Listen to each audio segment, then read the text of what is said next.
Hello students, how are you all? I'm sure you all are doing really good. So students, in GKR today's topic is about plants. So let's start the chapter. A match the following with their descriptions. बच्चों यहाँ पे आपको कुछ crops दी गई हैं और उनके सामने उनके डिस्क्रिप्शन दी गए हैं, ठीक है। आपको उनके डिस्क्रिप्शन के साथ उन्हें क्या करना है, मैच करना है। जैसे कि रूट क्रॉप। अब आपकी रूट क्रॉप कौन कौन सी होती है जो आपको रूट से मिलती है, जड़ों से मिलती है, तो वो होती है आपकी कैरेट एंड टर्निप, ठीक है। आपने देखा होगा जब आप इनको निकालते हो उनके लीव्स के समय, तो आप उनके नीचे से इन्हें क्या करते हो, निकालते हो, मतलब फिर इनको धो के इन्हें खाते हो। तो ये आप इनका रूट जो पार्ट होता है वो खाया जाता है। सेकंड होता है आपका ट्यूबर क्रॉप्स, ठीक है। ट्यूबर क्रॉप्स जो है वो आपकी कहलाती है पोटैटो एंड जिंजर, ठीक है। ये आपके ट्यूबर क्रॉप कहलाती है। थर्ड है हमारा फाइबर क्रॉप। फाइबर क्रॉप जो है वो कहलाती है बी कॉटन जूट। अब आपको पता ही है कि आपको अगर प्लांट से फाइबर जो मिलता है वो किसके थ्रू मिलता है, आपको कॉटन एंड जूट के थ्रू मिलता है, जिससे हम क्या बनाते हैं, अपने कपड़े बनाते हैं, या कुछ भी आपका जैसे बैग्स वगैरह हो गए वो आपका कॉटन एंड जूट के थ्रू ही बनता है। फोर्थ है प्लांटेशन क्रॉप।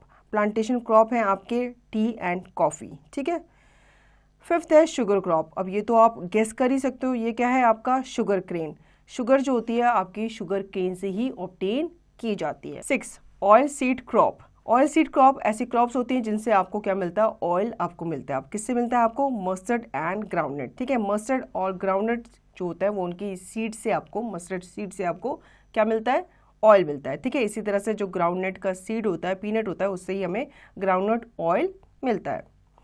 7th है हॉर्टिकल्चर, ठीक है। अब कौन सा ऑप्शन बच गया बच्चों, अब बच गया है डी ऑप्शन। तो ये इसका करेक्ट आंसर है। हॉर्टिकल्चर किसे कहते हैं, the science of growing vegetables and fruits, उसे हम हॉर्टिकल्चर कहते हैं, ठीक है।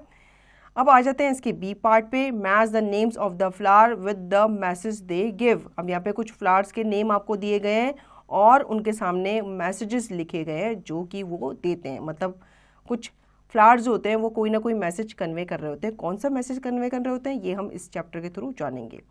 वायलेट जो है वो क्या करता है आपका, वो कन्वे करता है आपका सी मॉडेस्टी, ठीक है। मॉडेस्टी को वो कन्वे करता है। मैरीगोल्ड जो होता है वो मैरीगोल्ड आपका एफ पैशन को दर्शाता है। रेड रोज जो होता है वो आपका ग्रीफ दुख दर्द को दर्शाता है, ठीक है। कैक्टस जो होता है वो आपका एंडोरेंस सहन शक्ति को दर्शाता है।